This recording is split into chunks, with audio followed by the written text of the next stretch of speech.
Divergente, espiritualidade subversiva na contramão do sistema. Através dessa série, a gente tem procurado estimular um estilo de vida que seja altamente divergente no contexto da sociedade. A gente não espera simplesmente que a nossa relação com Deus traga paz e harmonia para o nosso coração. A gente espera também que essa relação com o Criador do universo nos transforme, para que a nossa vida seja divergente no trabalho, dentro de casa, na vizinhança, no clube. A gente quer e precisa caminhar na contramão de toda a desonestidade que a gente vê por aí. A gente quer e a gente precisa caminhar na direção contrária de toda a corrupção que tem inundado todas as esferas do nosso país. A gente precisa de gente que também lute contra a avareza, contra o egoísmo e acabe cultivando a benevolência, a bondade, a generosidade, virtudes que, quando são vistas e percebidas na nossa vida, levam os nossos amigos e parentes a olhar não apenas para nós, mas para o Deus que aplica essas verdades na nossa vida.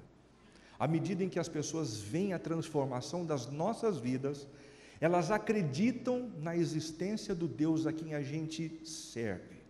E essa é a importância de uma vida divergente. Hoje, em especial, nós vamos conversar sobre a virtude da inteligência. A virtude da inteligência. Dentro do filme Divergente, eu venho dizendo para vocês que a sociedade é toda dividida em 5 facções. E em cada facção, as pessoas cultivam apenas uma virtude. E a virtude desta noite é a virtude da inteligência. Na sociedade pós-apocalíptica desse filme, é o grupo formado por pessoas bastante eruditas e determinados a obterem informações o máximo possível, a fim de cultivarem também um maior conhecimento. Eles culpavam a ignorância da população pelas guerras que ocorreram no passado. Eles diziam: se nós tivéssemos educação, se nós tivéssemos um pouco mais de universidades espalhadas, se nós cultivássemos a leitura, nós teríamos um país mais organizado, mais limpo, mais benevolente, mais amoroso. A maioria dos seus membros usava óculos, independentemente da qualidade da sua vista, porque para eles não bastava simplesmente serem eruditos, eles precisavam mostrar isso através dos seus óculos, que indicavam a sua paixão pela leitura. Sua maior fraqueza transitava entre a ambição pelo poder e o seu orgulho intelectual. Sabe como é que funciona esse negócio? Aquele desejo de compartilhar o quanto a gente cresceu, quantos livros a gente leu, quantos diplomas a gente acumulou. É a erudição pela erudição. Essa é a tentação que ronda o coração de muita gente capacitada, de muita gente que entra na roda viva do crescimento intelectual.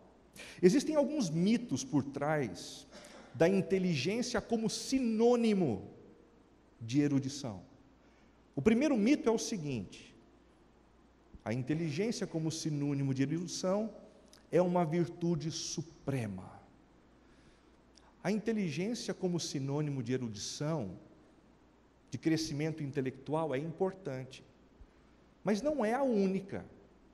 Existem muitas outras inteligências que podem ser consideradas e devem ser consideradas na nossa sociedade, como, por exemplo, a inteligência linguística, que está por trás daqueles que trabalham bem com as palavras, os poetas, os comunicadores. Há também a linguagem matemática, daqueles que logicamente conseguem organizar tudo ao seu redor em algumas equações matemáticas. Inteligência musical, daqueles que têm a inspiração e conseguem compor e tornar o universo sonoro cada vez mais belo. Um outro tipo de inteligência é a inteligência sinestésica, ou a inteligência corporal, que é a inteligência dos atletas, daqueles que dançam, daqueles que usam o seu corpo para fazer arte, para inspirar e trazer algum tipo de bem para a sociedade. Temos ainda a inteligência interpessoal, que é aquela inteligência das relações humanas. Enquanto existem pessoas com muita dificuldade de se relacionarem, outros parece que se relacionam bem. E por último, a inteligência intrapessoal, que é aquela inteligência que diz respeito ao conhecimento do próprio coração, da própria mente, e do coração e da mente das pessoas ao seu redor.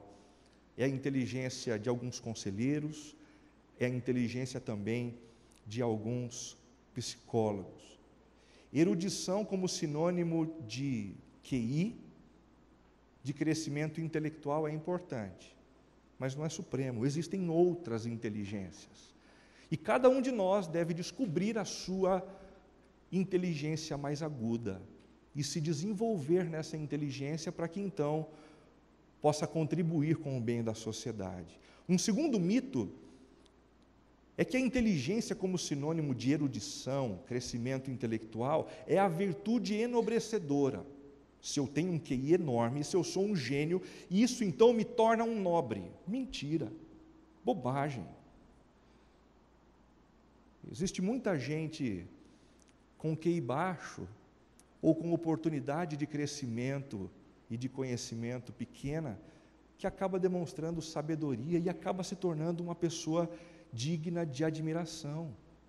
Assim como também existe muita gente com QI alto, capaz de se organizar e navegar nas mais variadas equações matemáticas e da física, mas que são incapazes de lidar com as pessoas. Você quer dois exemplos de pessoas na sociedade distintas por sua intelectualidade e erudição, mas que não possuíam todas as inteligências? O primeiro deles é Albert Einstein. Não há dúvida nenhuma de que ele fez época, marcou a sua história e pôde trazer uma contribuição que desde a sua vida foi incomparada, né? Mas ele teve uma dificuldade muito grande de lidar com um filho. Pouca gente sabe a respeito disso. O seu filho tinha crises de pânico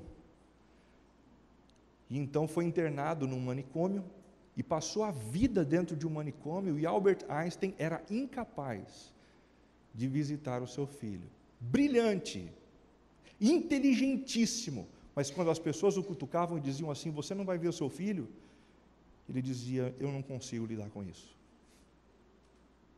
Um outro exemplo é Freud, um sujeito altamente elogiado na nossa cultura, que aprendeu a perscrutar a mente do ser humano. Ele tinha uma dificuldade enorme de lidar com pessoas que pensavam de maneira contrária a ele. Dentro da sua academia, só ficavam aqueles que pensavam como ele, principalmente no que dizia respeito à sexualidade. Os demais eram mandados embora. Ele era intransigente para com as pessoas que não pensavam como ele, que não tinham os mesmos pressupostos do que ele. O terceiro mito é o mito de que a inteligência, como sinônimo de erudição, é a virtude redentora ou redentiva. Se nós conseguirmos organizar a nossa sociedade de tal forma a oferecer escola, livros, oportunidade de crescimento intelectual, então a gente vai ter o tão sonhado mundo organizado, repleto de amor e repleto de bondade. Esse é o mito por trás dos dizeres da nossa bandeira. Se nós tivermos ordem, educação, então nós teremos o progresso. Mas será que as coisas funcionam assim mesmo? Muitas das pessoas que hoje estão envolvidas nos processos e nos escândalos do Mensalão e do Petrolão poderiam muito bem fazer parte do que nós chamamos no filme de facção da erudição. gente inteligente pra caramba, gente que tem faculdade, gente que tem mestrado, gente que tem pós-graduação, gente que tem doutorado, mas que por conta disso não se tornou mais justo, não se tornou mais honesto. Quando a gente olha para dentro dos nossos condomínios residenciais, lugar onde jovens e adolescentes têm maior condição, inclusive, de se expandir intelectualmente, nós não encontramos um mundo tão diferente daquele que nos escandaliza nas favelas. Muita bobagem acontecendo entre os jovens, muita bobagem acontecendo entre os adolescentes. Quando a gente olha para as Escrituras, a gente percebe que há uma diferença fundamental entre 3 conceitos que são muito parecidos. O primeiro deles é inteligência, o segundo, conhecimento, e o terceiro, sabedoria. O que é a inteligência? A inteligência é uma capacitação dada por Deus, conforme a sua graça, que pode e deve ser desenvolvida por nós. Há um texto bíblico que diz assim: toda boa dádiva e todo dom perfeito provém do Pai das luzes. Quando a gente vê alguém com uma inteligência musical acima da média, a gente não precisa ter dúvida nenhuma, esse dom e esse talento vieram de Deus. Quando a gente percebe alguém com uma inteligência linguística profunda, capaz de escrever poesias ou se comunicar de maneira brilhante, não há dúvidas por trás disso. Há a mão do Criador, a influência daquele que é todo-poderoso e governa os céus e a terra. Agora, essa capacidade que nós chamamos aqui de inteligência e que repousa sobre cada um de nós pode e deve ser desenvolvida. Isso acontece de maneira muito clara com os atletas. Nem todos aqui temos a mesma medida de capacidade ou inteligência atlética e esportiva, mas nós podemos nos desenvolver de acordo com o potencial que nos foi dado, de acordo com a inteligência que nos foi concedida pelo Criador. Inteligência. Em segundo lugar, a Bíblia fala a respeito de conhecimento. Conhecimento é algo que pode ser adquirido através da disciplina e do estudo e amplia as possibilidades da inteligência. Quando a gente olha, por exemplo, para o texto do sábio Salomão e os seus provérbios, ele diz insistentemente: desenvolvam-se, dediquem-se à disciplina. Muitos de nós não crescemos no conhecimento em algumas áreas por pura displicência, por pura preguiça. Você já teve a sensação de que você poderia ter se desenvolvido muito mais na sua área de atuação do que, na verdade, você conseguiu se desenvolver?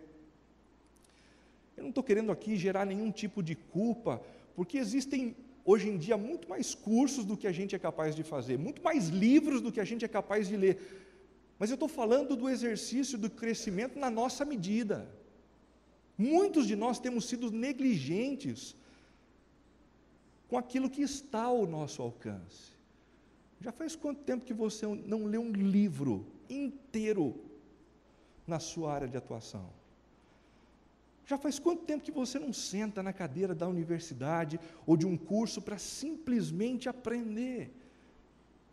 Esse tipo de coisa é importante, e esse tipo de coisa é algo que o próprio Deus espera de nós: crescimento, avanço.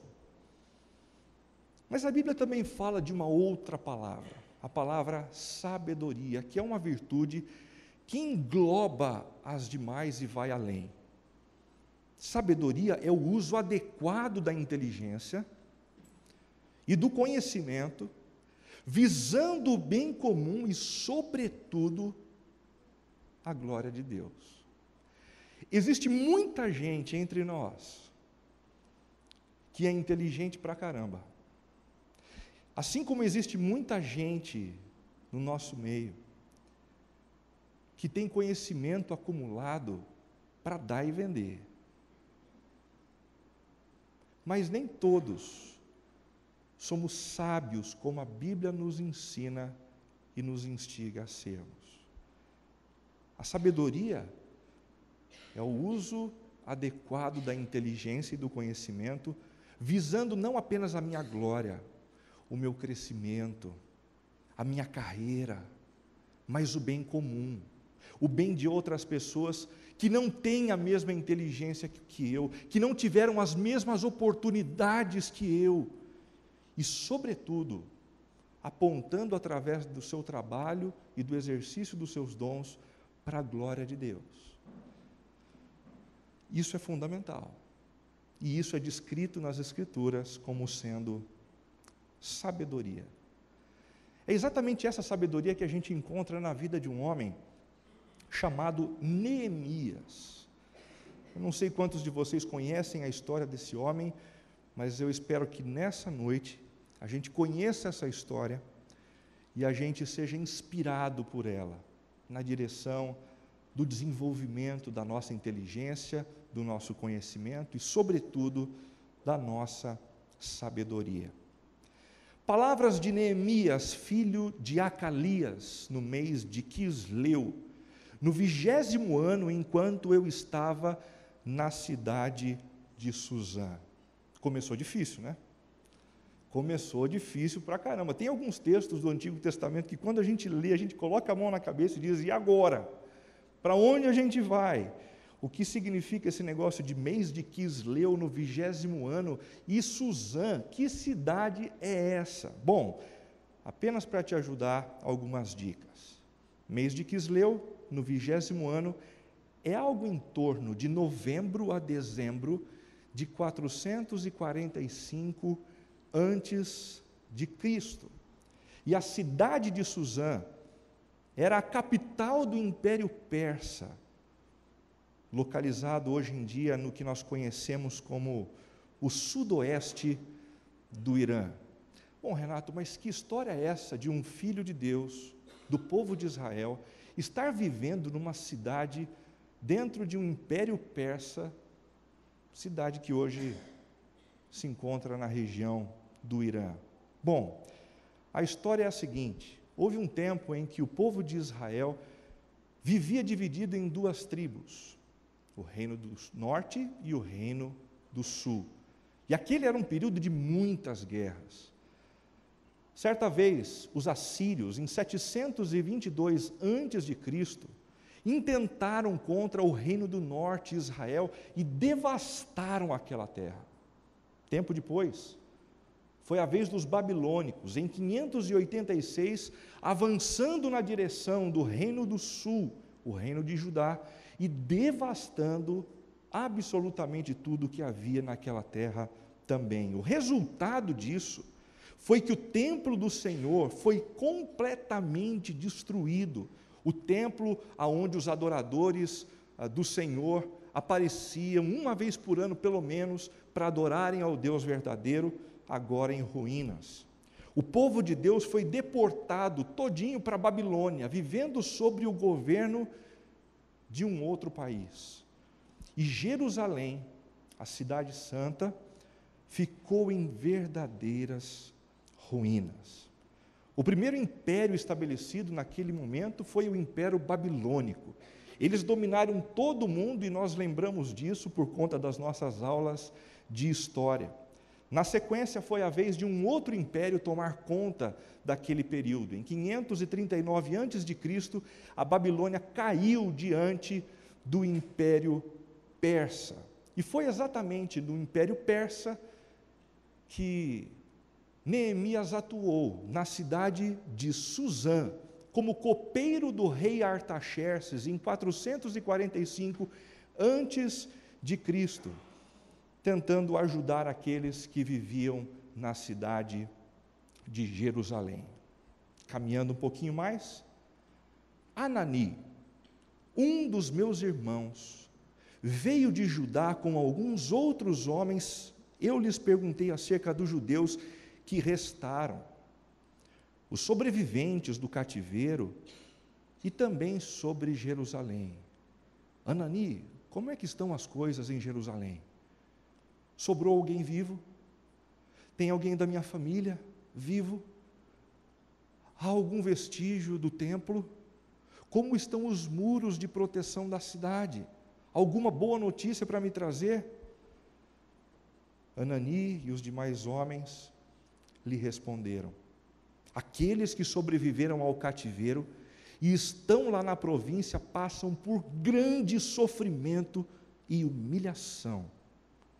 O muro de Jerusalém foi derrubado e as suas portas foram destruídas pelo fogo. Não podia ter tido uma notícia pior. Quando eu ouvi essas coisas, disse Neemias, sentei-me e chorei. Passei dias lamentando, jejuando e orando ao Deus dos céus. No mês de Nissan, 4 meses depois, do 20º ano do rei Artaxerxes, na hora de servir o vinho, trabalho de copeiro, levei-o ao rei. Nunca antes eu tinha estado triste na presença dele. Por isso o rei me perguntou: por que o seu rosto parece tão triste se você não está doente? Essa tristeza só pode ser do coração. Com muito medo, eu disse ao rei: que o rei viva para sempre.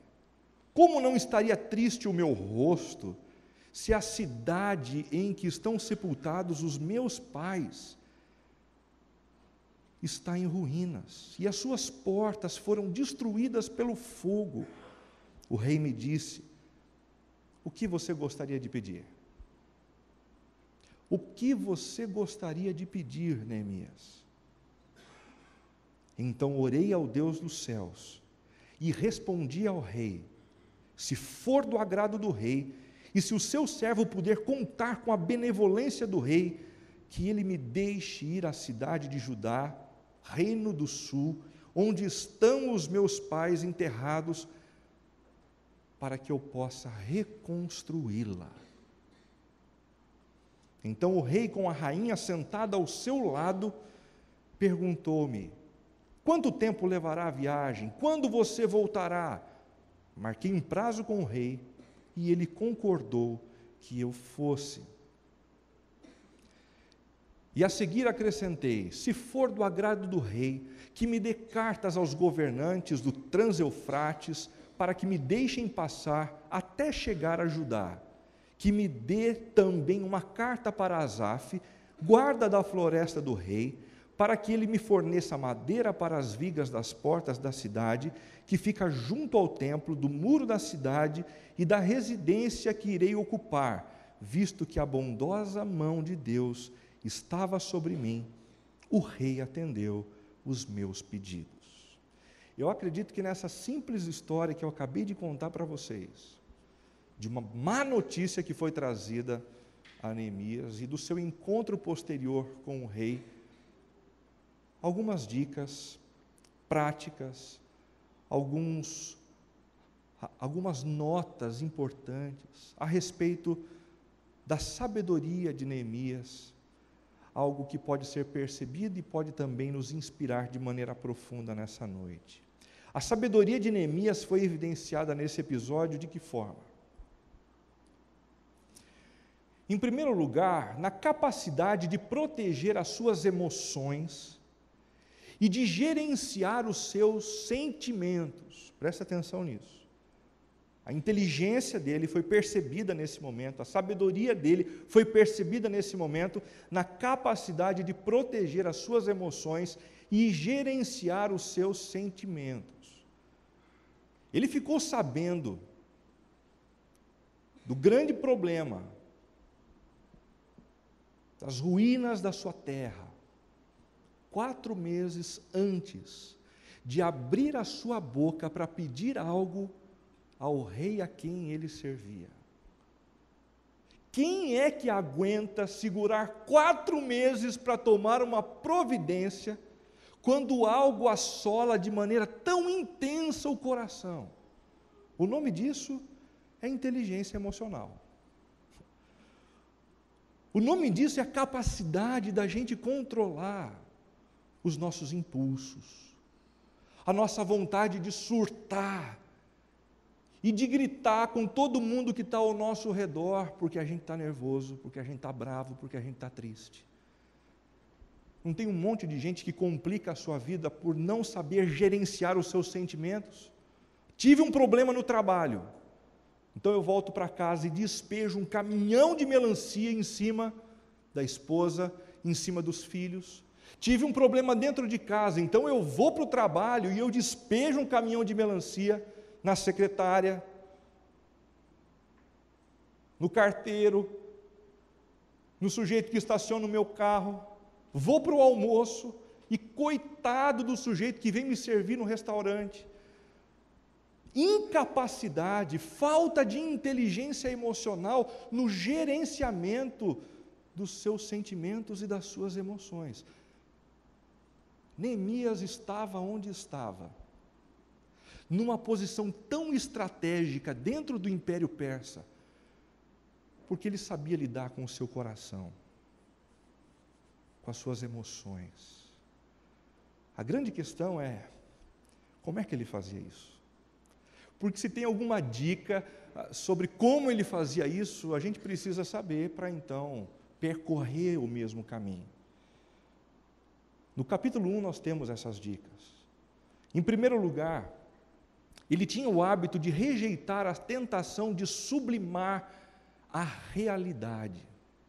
Sabe aquela história de acontecer um problema e você fazer de conta que não aconteceu absolutamente nada? Você acabou de ser atropelado por um amigo que te traiu profundamente.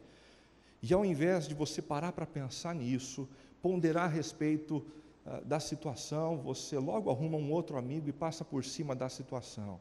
Você acabou de passar por um divórcio, você diz assim para você mesmo: não aconteceu absolutamente nada, o que eu preciso é de uma outra pessoa. E você não para pensar a respeito do que aconteceu e das implicações disso na sua vida. Você foi demitido de um trabalho e ao invés de você parar para refletir a respeito do que aconteceu e do porquê aconteceu, você simplesmente procura um outro trabalho. Isso não acontecia com Neemias. Quando ouvi essas coisas, sentei-me. Quando ouvi essas coisas, sentei-me.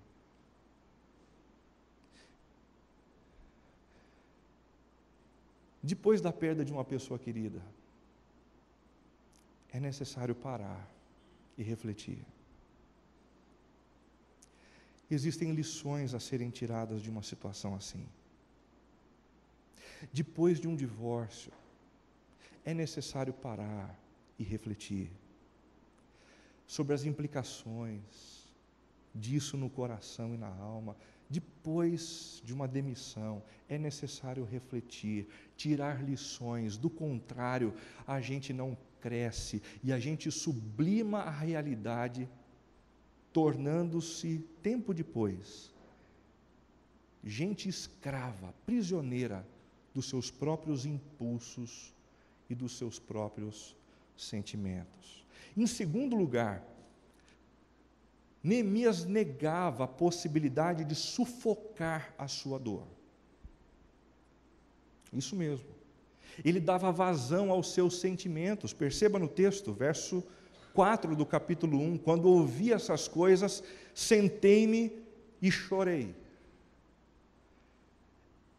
Certa vez eu li a respeito da pesquisa de um psiquiatra sobre a vida de Jesus. E uma das coisas que mais espantou aquele psiquiatra foi o fato de que Jesus afirmava ser Deus e, ao mesmo tempo, demonstrava uma saúde emocional muito grande. Quando ele passava por uma enfermidade, quando ele passava, aliás, pela perda de uma pessoa querida, ele chorava.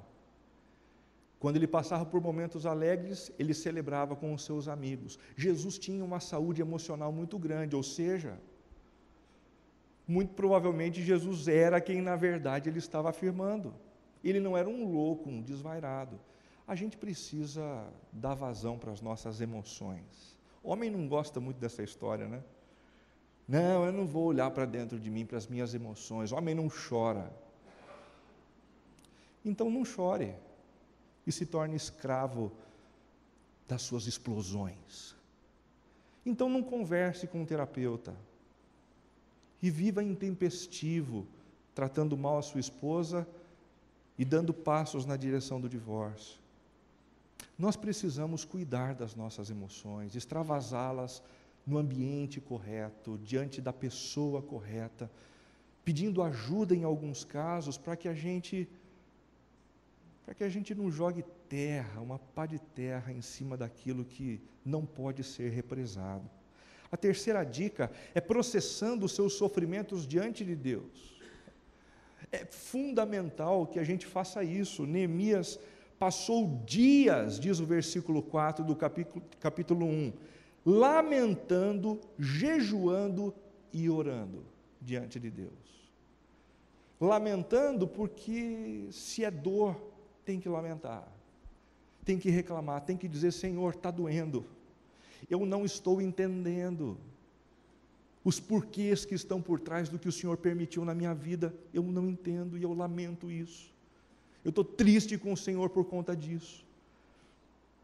O jejum, como uma prática espiritual, onde a gente se afasta da comida ou de outras coisas que são importantes para a gente, para dizer: Senhor, aguça a minha percepção a respeito do que está acontecendo, eu quero crescer. O que o Senhor tem para me falar nesse momento de dor, de luto, de quebra no meu relacionamento afetivo? E oração: Senhor, eu preciso da Tua ajuda, eu preciso do Teu toque, eu preciso da Tua intervenção. É assim que Neemias cuidava dos seus sentimentos, aprendendo a gerenciar as suas emoções, a controlar-se e assim revelar-se alguém inteligente e sábio no trato consigo mesmo e com as outras pessoas. Em segundo lugar, Neemias evidenciava a sua sabedoria nesse episódio na disposição de buscar a Deus em momentos decisivos e estratégicos. O rei me disse: o que você gostaria de pedir? Então orei ao Deus dos céus e respondi ao rei. Às vezes a gente lê alguns textos que nos trazem informações preciosas, mas elas passam desapercebidas. Tenta criar essa cena na sua mente.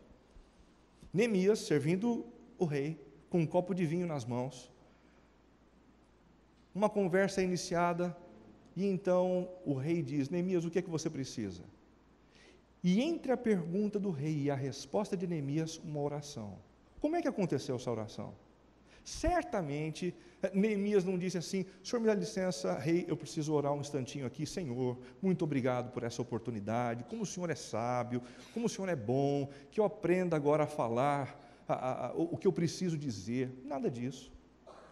Essa foi uma oração que a gente chama de oração relâmpago, feita de maneira rápida,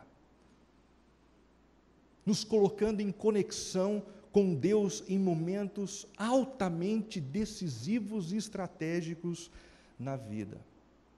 Há um problema sério quando a gente só se relaciona com Deus através de orações relâmpago, porque elas não aprofundam a amizade com Deus e não permitem que a gente conheça o coração do Senhor, que é o que nos tranquiliza e nos capacita a dar passos seguros. Mas há um outro perigo, o perigo de nós só orarmos dentro do nosso quarto, de maneira intensa, e vivermos o restante dos nossos dias como se Deus não tivesse absolutamente nada a ver com os acontecimentos da nossa vida. Neemias fazia as duas coisas. Ele parava no quarto para aprofundar sua amizade com Deus, mas nos momentos estratégicos, Deus é agora. Ele ia entrar numa reunião: Senhor, vem comigo. Ele ia abrir um exame médico: Pai, eu preciso da tua ajuda. E isso não era jargão. Isso era o coração pulsante de alguém que queria ver Deus participando do seu dia a dia. Qual a importância dessas orações relâmpago? Em primeiro lugar, elas sensibilizam o nosso coração para percebermos a presença de Deus no nosso dia a dia. Olha, a Bíblia diz que Deus está em todo lugar, querendo a gente ou não, desejando a gente ou não, percebendo Ele ou não, Ele sempre está. Mas quando nós oramos dessa forma, nós ganhamos consciência dessa presença. E isso faz toda a diferença no nosso coração. Você imagina como algumas coisas seriam diferentes se nos problemas que você enfrentou essa semana, você tivesse tido imediatamente a convicção de que Deus está aqui comigo. Em segundo lugar, sensibilizam o nosso coração para discernirmos a vontade de Deus para cada situação específica. Existem momentos em que decisões importantes precisam ser tomadas. Importantes. Não triviais como escolher entre comer uma massa ou um pedaço de carne. Mas a mudança de trabalho, a mudança de cidade, o lutar ou desistir de uma relação conjugal. A gente não pode passar por esses momentos estratégicos e decisivos como se Deus não tivesse absolutamente nada a ver com isso. Convide o Senhor para participar desses momentos. Ele tem todo o interesse e a presença dEle te ajudará a perceber a vontade específica do Senhor para cada decisão. Agora, deixa eu tomar muito cuidado nessa hora, porque tem gente que acredita que Deus funciona como uma espécie de oráculo, que tem a obrigação de dizer o que a gente faz a cada momento, para a gente sempre se dar bem. Deus não é um oráculo assim. Existem momentos que Deus simplesmente se cala. Porque quem tem que dar uma resposta num determinado momento, não é Ele, somos nós.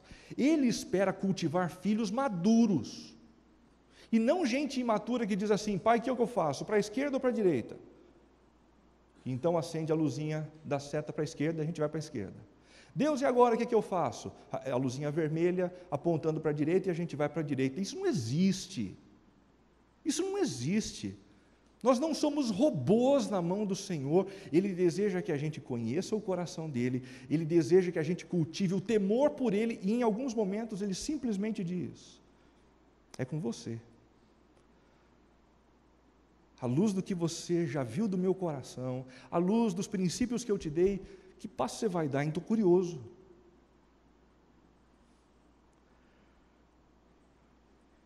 Em terceiro lugar, sensibilizam o nosso coração para confiarmos no governo de Deus sobre todas as coisas.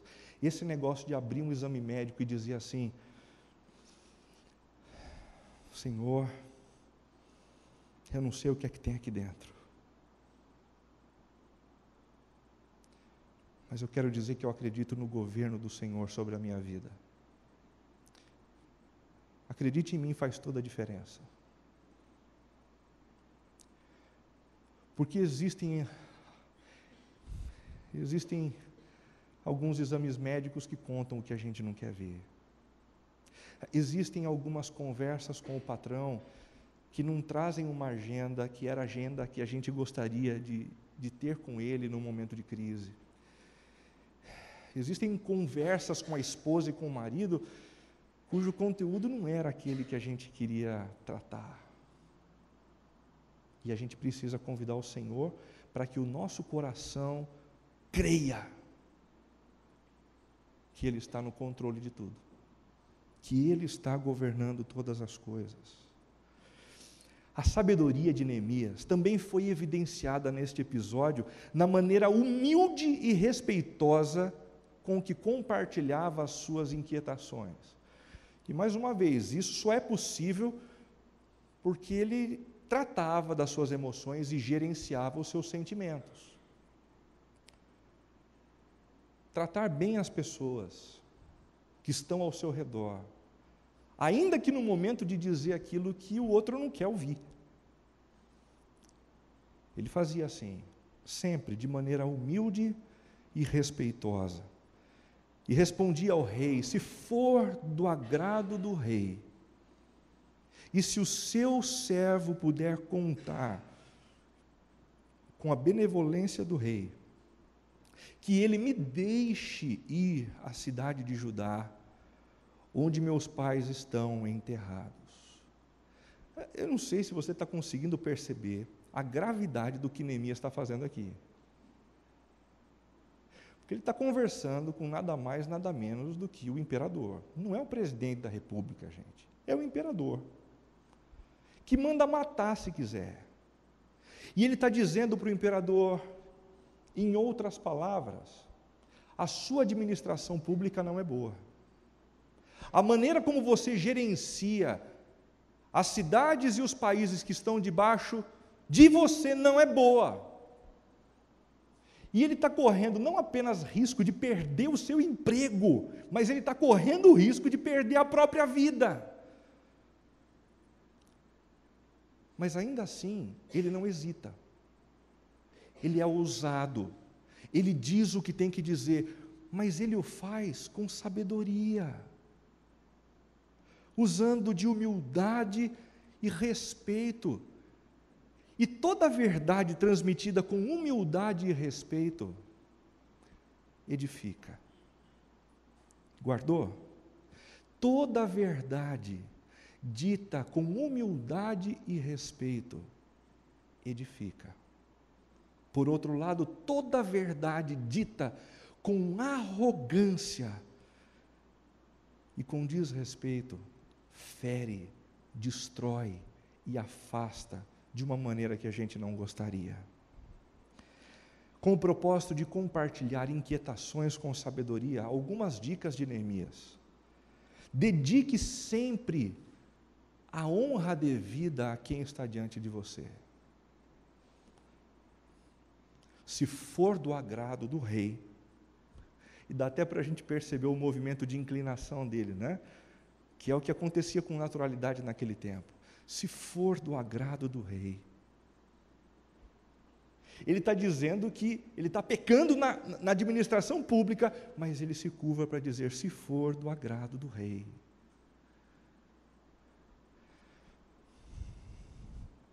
A sua esposa fez besteira.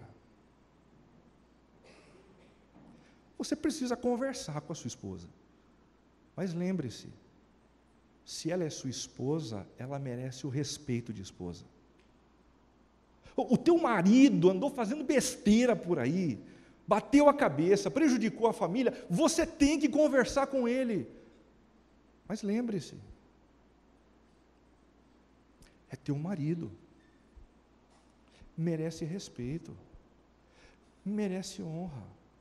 É o teu patrão que está fazendo barbaridade, está acabando com a empresa, mas é teu patrão, trata o teu patrão com honra. É teu funcionário e você teria em tese o direito de passar por cima dele. Lembre-se, é pai de família, é ser humano e merece respeito. Em segundo lugar, haja sempre como servo e não como juiz.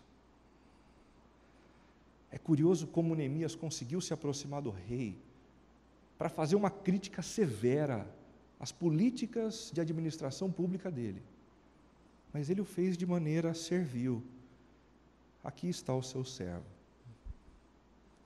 Lembre-se, rei, eu sou o seu servo.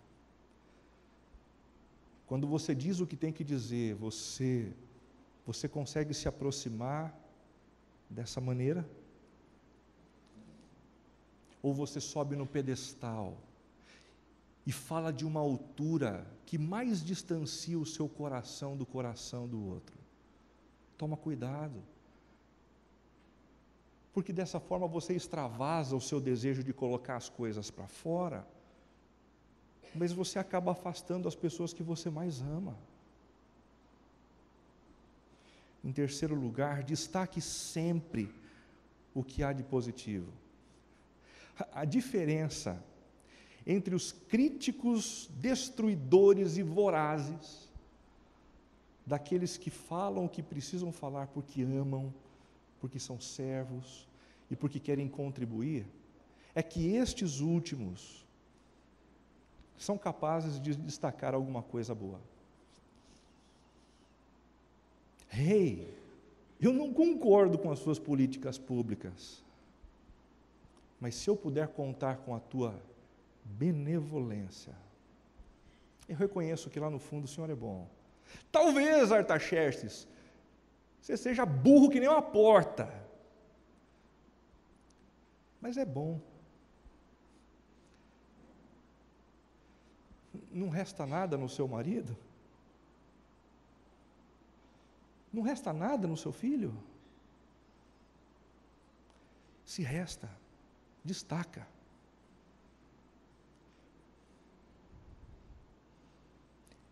Essa lição eu tive que aprender de maneira dura lá em casa, essa semana. Quando a gente só diz o que a gente quer dizer, a gente só afasta.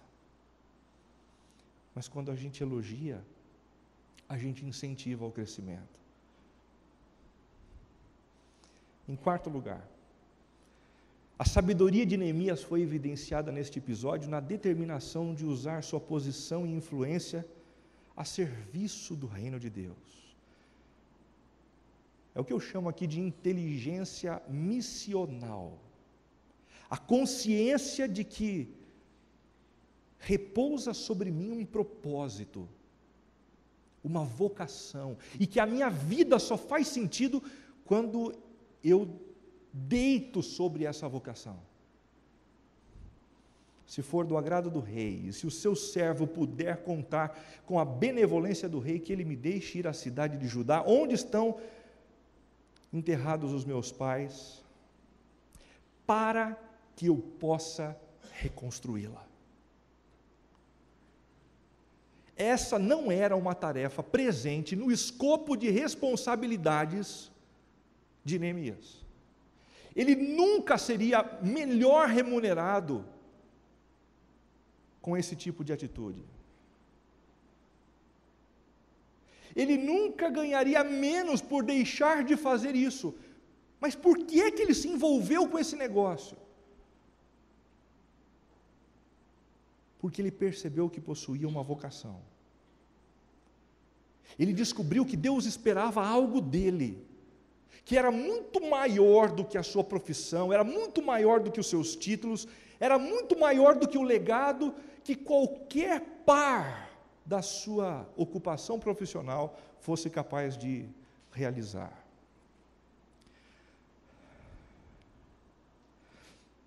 Deixa eu te perguntar uma coisa. O que é que Deus espera de você nos próximos 3 anos? Não precisa pensar muito longe, não. Vai curto. Nos próximos 3 anos, o que é que Deus espera de você? Infelizmente eu não posso responder essa pergunta para você, porque eu já tenho trabalho demais tentando responder essa pergunta para mim. O que eu sei é que quando uma pessoa descobre isso, tudo passa a fazer mais sentido. A sua ocupação profissional passa a ser serva desse propósito. O seu dinheiro passa a ser servo desse propósito. A sua sabedoria passa a ser servo desse negócio. E eu perco o sono por conta disso. E ninguém precisa me cobrar para fazer isso. Sabe por quê? Porque uma vocação dada por Deus e um propósito dado por Deus me consomem a alma.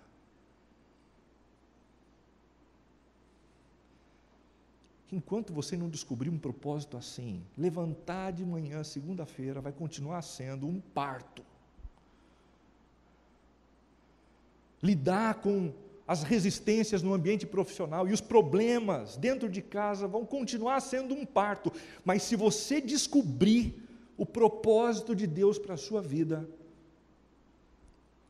você vai ganhar uma força que você não imagina. O que Deus espera de você nos próximos 3 anos? Responda essa pergunta. E eu te garanto que a tua vida vai ter mais sentido. Deuteronômio capítulo 4, de 5 a 7, diz algo fantástico nessa direção. Eu lhes ensinei decretos e leis como me ordenou o Senhor, o meu Deus, para que sejam cumpridos na terra na qual vocês estão entrando, para dela tomar posse.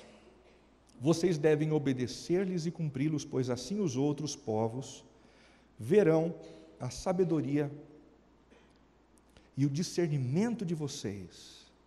Quando eles ouvirem todos estes decretos, dirão: de fato, esta grande nação é um povo sábio e inteligente. Sábio e inteligente. Pois que grande nação tem um Deus tão próximo como o Senhor, o nosso Deus, sempre que o invocamos? Sabe por que a nossa espiritualidade precisa ser divergente? Sabe por quê? A gente precisa obedecer aos decretos e mandamentos do Senhor? Sabe por quê? A gente precisa descobrir a nossa vocação? Porque quando a gente descobrir isso, e a gente começar a viver nessa direção, a nossa vida vai ser uma vida tão bonita, que as pessoas ao nosso redor vão olhar para a gente, e imediatamente vão levantar os seus olhos, sabe para quem?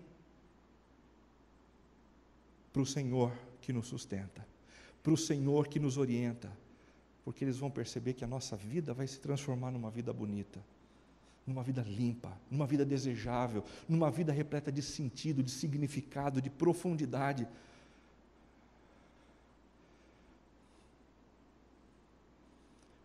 Mas quando você obedece você mesmo,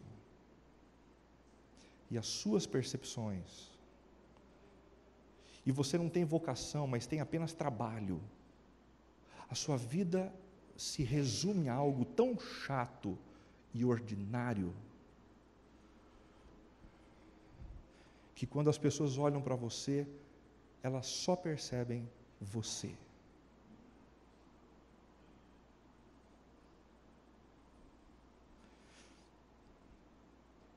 Em quinto lugar, a sabedoria de Neemias foi evidenciada neste episódio no planejamento antecipado de cada um dos seus passos.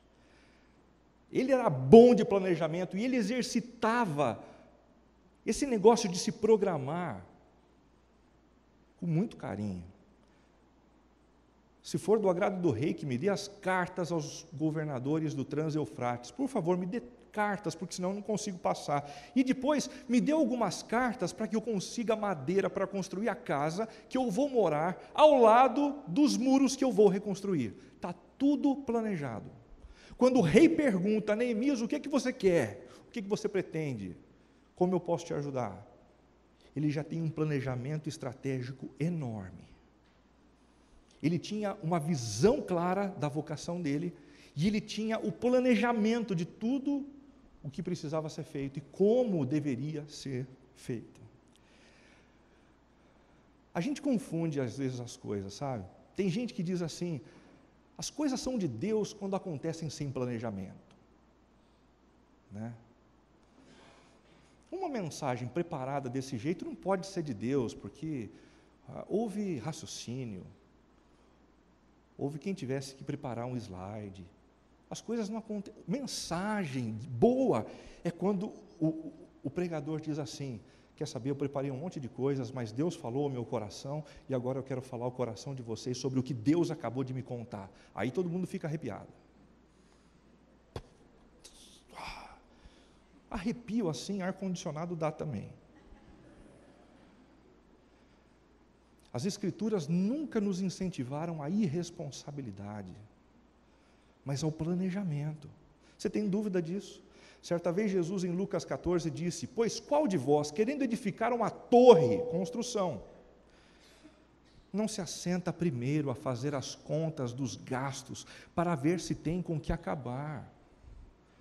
Para que não aconteça que depois de haver posto os alicerces, e não a podendo acabar, todos os que a virem comecem a escarnecer dele, dizendo: este homem começou a edificar e não pôde acabar. Ou qual é o rei que, indo à guerra a pelejar contra outro rei, não se assenta primeiro a tomar conselho sobre se com ele, com 10.000 pode sair ao encontro do que vem contra ele com 20.000? De outra maneira, estando o outro ainda longe, manda embaixadores e pede condições de paz. Jesus nos ensina aqui de maneira muito bonita que empreendimentos bem-sucedidos resultam de planejamentos prévios. Viu? Se você precisa organizar suas finanças, planeje. Não tem outro jeito. Não é como plugar alguma coisa na tomada e as coisas acontecem. Infelizmente não é. Se você precisa avançar na sua organização, não tem outro jeito. A sua empresa requer planejamento estratégico. Se você quer que a sua vida flua e cresça nos próximos 3, 5 anos, viu? Não tem jeito. Você vai precisar de alguém do seu lado te ajudando a planejar.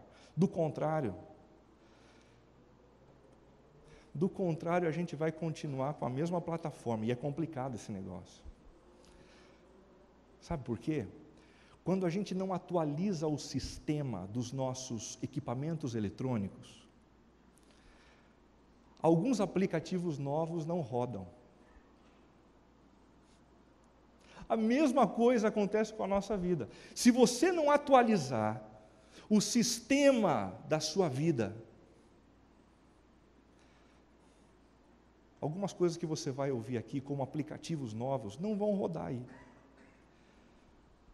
Alguma coisa precisa mudar na sua organização, na sua disciplina. Empreendimentos bem-sucedidos resultam de planejamentos não solitários.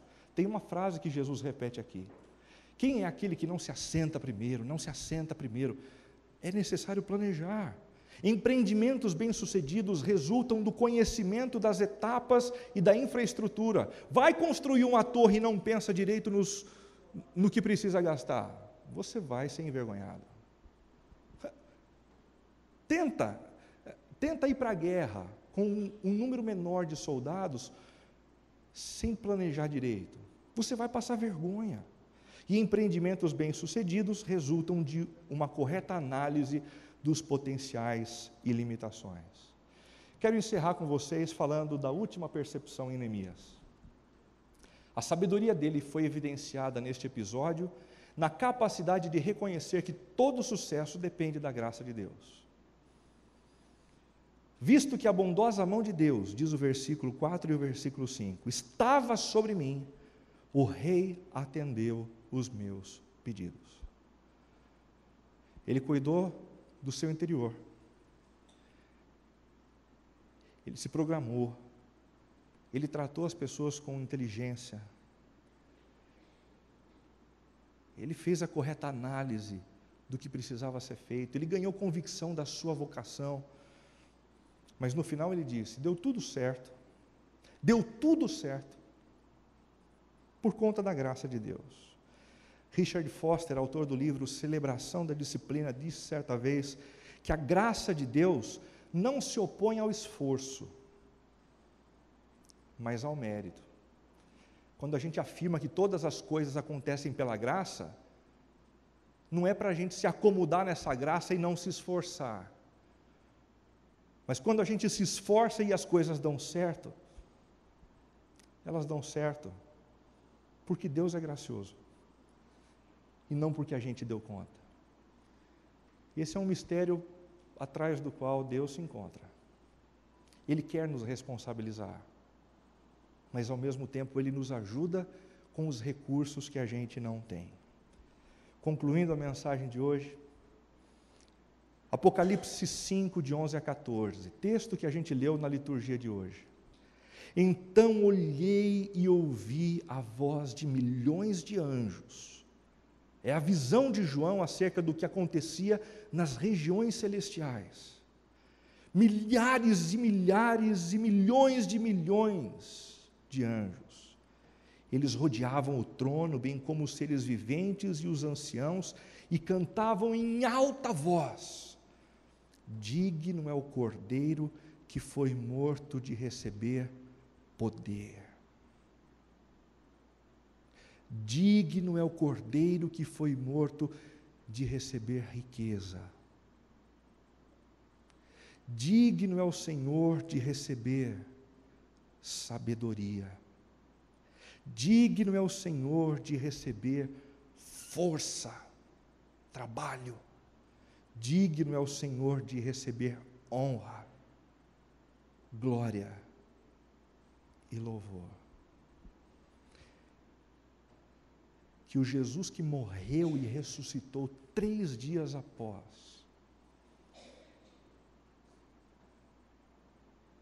tendo em suas mãos o governo sobre toda a humanidade, seja digno de receber todas essas coisas de mim e de você. Ele é digno. Ele é digno. Ele é digno.